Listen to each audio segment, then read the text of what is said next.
Tumekuwa hapo masaa 5 inaingia saa 6. Tulikuwa kwa manyumba tumelala tu tumetulia hata na mapipi zetu. Tukasikia tu nje pum. Tukauliza mbona nje kumenuka hivyo kwa hii barabara yetu? Tukasema anyway, wacha tuende tukonfirm nini mbaya kwa barabara. Tukatoka Mwapurangeti tukakimbia tukafika kwa barabara. Kufika kwa barabara hapo tukapata Eldoret Shuttle na hiyo trailer. Imefurukana, trailer imefuruta hiyo Eldoret Shuttle paka kwa mahindi huko chini.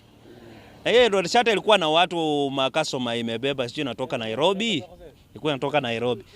Tukapata hapo tukajaribu kusaidia sana, angalau wengi walifariki.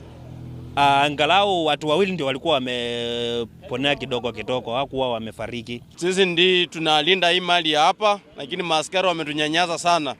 Mbona wachukue wa raia kwetu na wamekuja kuponya watu? Yes. Kama ni serikali angekuwa yeye ameanguka na hiyo kitu tungemsaidia. Watu wanatoa ribia maisha sana. Hii barabara imekuwa mbaya sana ukitokezea Mabanga, sababu hapa makotoni katikati ya Bukembe na Mabanga kuna mteremko ni kali sana. Sasa tunaomba serikali ikitusaidia ikaweza kutuwekea matuta at least hao madereva wakitoka Mabanga, sababu ni mteremko, hiyo speed wanaweza reduce.